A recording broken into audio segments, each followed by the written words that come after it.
వీక్షకులకు స్వాగతం, నమస్కారం. టీటీడీ కల్తీ వ్యవహారం, పరకామణి కేసులు.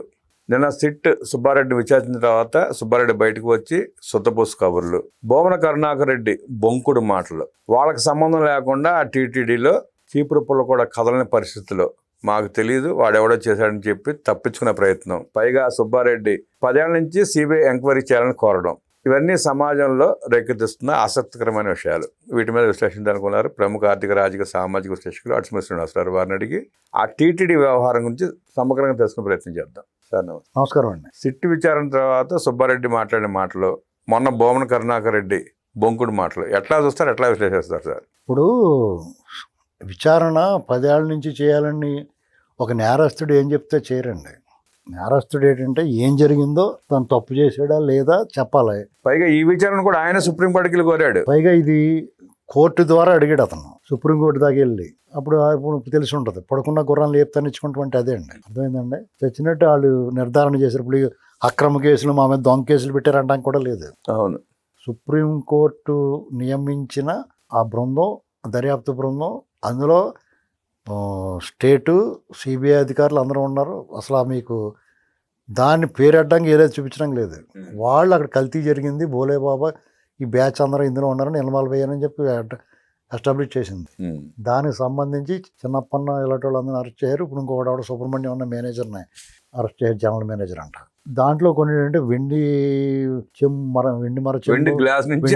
పళ్ళు, వెండి గ్లాసులు, వెండి దీపపు కుందులు ఇలాంటివి లాగి, అంటే ఇంకెక్కువ ఇచ్చి ఉంటారా అవి వచ్చినాయి బయటికి. అంటే ఆ స్థాయికి కొంత నగదు, కొంత బహుమతి, వస్తు రూపంలో బహుమతి అందుకున్నాడు అతను. మరి వీళ్ళు ఏ రేంజ్లో అందుకుని ఉంటారు? అవును. ఏంటండి ఇప్పుడు ఇక్కడ మాది కాదు, మేం చేయలేదు అని చెప్పడం అనేటువంటిది ఈజీ. నేరస్తుడు ఎప్పుడు కూడా నేనే చేశానండి అని చెప్పడం. ఇప్పుడు నా 4 నాకు పెడతాం కానీ పలకని ఎక్కనున్నదంటే వెనకటికి ఒక ఆవిడ. అలాగా వీళ్ళకి ఏం పెట్టాలో అది పెట్టి ఏం చూపించాలో చూపిస్తే లైన్లోకి వస్తారు.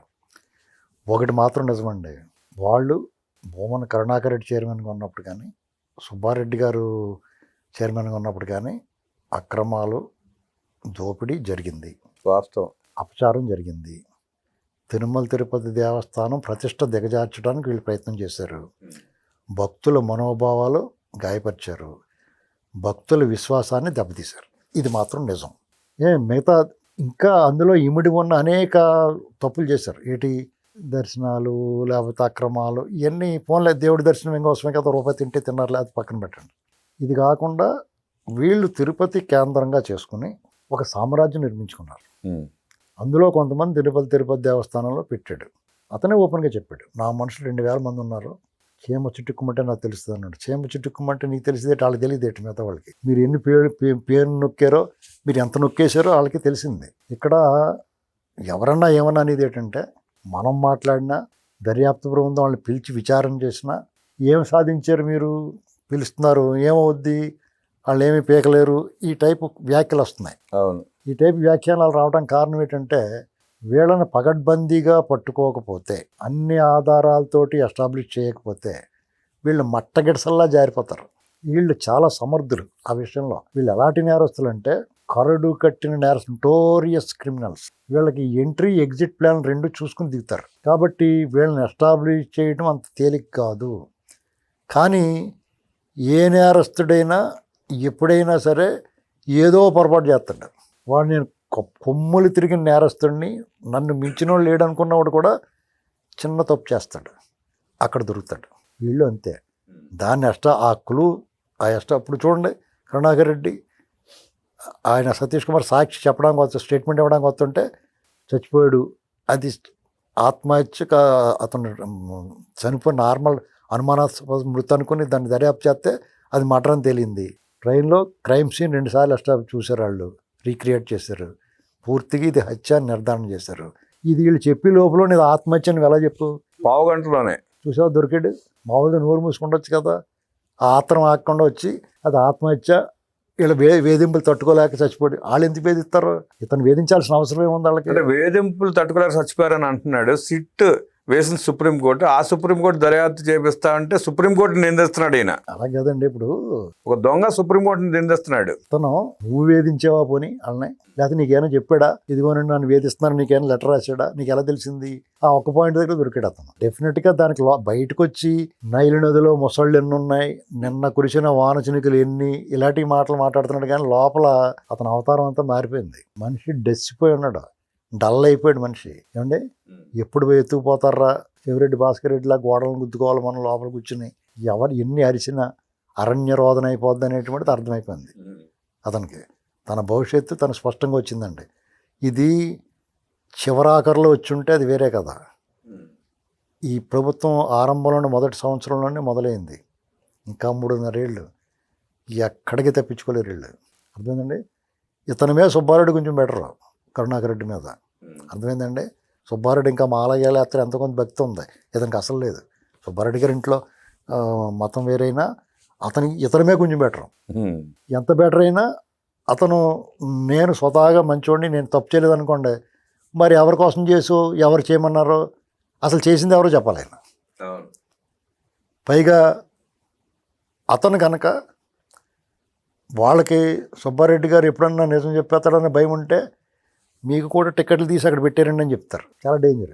ఆ భయం ఉంది ఆయనలో, ఆ భయం కూడా ఉంది. ఇప్పుడు చిన్నప్పన్న అయినా ఆ సుబ్రహ్మణ్యం అయినా ఎవరు ఏం చెప్పినా ఖచ్చితంగా వీళ్ళ పేరే చెప్తారు వాళ్ళు. ఇప్పుడు ఇప్పుడు వాళ్ళు చైర్మన్లుగా ఉండగా వాళ్ళ టేబుల్ మీదకి వెళ్ళినప్పుడు ఈ కేసు వాళ్ళని కాదని ఎవడని ఎలా చేయగలుగుతాడండి? ఏం చేయలేదు. ఆ పంచాయతీలు కానీ ఎన్ని ఆ లోక్ అదాలత్లో దాన్ని రాజీ చేయటం అయ్యి వీళ్ళు తెలియకుండా వీళ్ళు ఆమోదించారు కదా. వీళ్ళు చైర్మన్ కరుణాకర్ రెడ్డి చైర్మన్ ఉండగా జరిగింది. చేత వీళ్ళిద్దరూ కూడా కన్ఫెషన్, మాది సగమే పాత్ర ఇందులో, మాకు ఇంత పొట్లమే వచ్చింది, ఇంత పొట్లం పైకి పోయిందని చెప్పాలా, లేదా ఎన్నికలకు వాడడం ఆ డబ్బు అతని తరపున అతను మీ దగ్గరే ఉంచి ఇలా వాడమన్నాడని చెప్పాలా, ఏదో ఒకటి చెప్పాలి.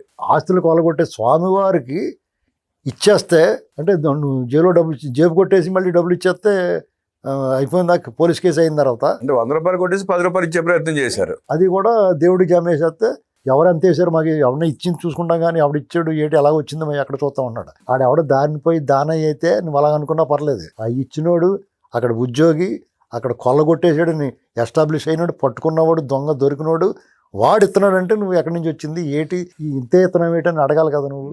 ఏంటండి ఇది వాళ్ళ చెప్పాను చూడండి, వాళ్ళు ఎంత పగడ్బందీగా చేసినా వాళ్ళ మాటల్లోనే వాళ్ళు దొరికారు చూసారా.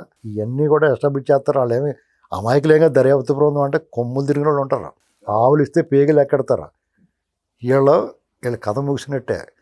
4 రోజులు అరెస్ట్ అయ్యి లోపలికి వెళ్ళేదాకా మాట్లాడతారు. పోలీసులు కూడా ఏం చేస్తారంటే మనం వాళ్ళని సరిగ్గా పట్టించుకోవట్లేదు, కూల్ డ్రింక్ ఇచ్చి పంపిస్తున్నారు, నోటీస్ ఇచ్చి పంపిస్తున్నారు అనుకుంటాం. లోపలికి వెళ్ళేదాకా అలాగే ఉంటారు వాళ్ళు. లోపలికి వెళ్ళిన తర్వాత రఘురామకృష్ణరాజు గారిని చూడండి, అరెస్ట్ చేసినప్పుడు మీరు వచ్చేయండి సార్ మాకు సహకరించండి అంటారు. లోపలికి వెళ్ళి ఇలా తోసేసారు కారులోని. స్టేషన్కి వెళ్ళేదాకా కూడా ఆగలేదు. వాళ్ళ వ్యవహారాలు అట్లా అది చేత వాళ్ళు విసిగిపోయి ఉంటారు. అటు మంచి చేయమన్నా చెడ్డ చేయమన్నా వాళ్ళు అలాగే వ్యవహరిస్తారు. వీళ్ళకి వీళ్ళని ఏముండదండి. వీళ్ళ దగ్గర విచారణ అనే సినిమా వచ్చింది చూడండి. అవును. అందులో ఒకడిని ఎగిరెగిరి తినేస్తూ ఉంటాడు. ఇదేడా బాబు నీకు బాగా చూసుకున్నాడు కదంటే మా అమ్మాయికి మెడికల్ కాలేజ్ సీట్ కూడా ఇప్పించాడు, అయినా కానీ నాకు తప్పదో ఆ నోరు ఇప్పకూడదు, ఆ నోరు ఇప్పితే నాకు ప్రాబ్లం వద్దు, అందుకని అవసరమైతే వేసేస్తూ ఉంటాడు. అలా ఉంటుంది వాళ్ళతో డీల్, గుర్తుపెట్టుకోవాలి. సార్ మరీ విచిత్రంగా లిక్కర్ స్కామ్లో చెవిరెడ్డి భాస్కర్ రెడ్డి సబ్ జైల్లో ఉన్నాడు, శిక్ష అనుభవిస్తున్నాడు. మంచం పడితే మంచం ఇచ్చారు, కంచం పడితే కంచం ఇచ్చారు, ఫ్యాన్ ఇచ్చారు, దోమలు కొట్టకుండా బ్యాట్ కూడా ఇమ్మన్నట్టున్నారు. అది పక్కన పెడితే వాసుదేవరెడ్డి సత్యప్రసాద్ బెయిల్ కోసం అప్లై చేసుకున్నారు. వాళ్ళకి బెయిల్ ఇవ్వటానికి వీలేదంటూ ఈ దొంగ వాళ్ళకి బెయిల్ ఇవ్వటానికి వీలేదంటూ పిటిషన్ వేసాడంట. వాళ్ళు విచిత్ర వైఖరిని ఎట్లా చూస్తారు సార్? విచిత్ర పోకళ్ళని ఇక్కడ వీళ్ళ దగ్గర చూస్తాం. ఆడేవాడికో బెయిల్ ఇవ్వద్దు ఇమ్మని నువ్వెవడరా చెప్పడం కానీ అడగాలి వాళ్ళు. కోర్టు అదే ప్రశ్నించి అదే నీకెందుకు, నీకు సంబంధం ఏంటని వాళ్ళకి ఇవ్వద్దని ఎందుకు చెప్ప అంటే వీళ్ళు బొమ్మ చెప్తాడనా ఇంకానే మొత్తం వీళ్ళు పెద్ద దొంగలండి బాబు. వీళ్ళు బందిపోటు దొంగలంటే ఇలాగే ఉంటుంది. అసలు ఎవరన్నా విచిత్రంగా నవ్వుకుంటారని కూడా లేదేంటి వీళ్ళకి. దొంగల బండి సినిమా వచ్చింది గుర్తుందా మీకు? దొంగల బండి, దొంగల బాబాయ్ దొంగలు, దొంగలకు దొంగ, దొంగలు మించిన దొంగలు, దొంగల బండి దొరికితే దొంగలు, ఇవన్నీ వీళ్ళ స్టోరీలే అన్నీ. జగన్మోహన్ రెడ్డి వ్యవహారం దొంగల బండి సినిమాను గుర్తు చేస్తుందంటూ విశ్లేషించిన అడిసిమిల్లి గారికి ధన్యవాదాలు చేస్తూ నమస్కారం.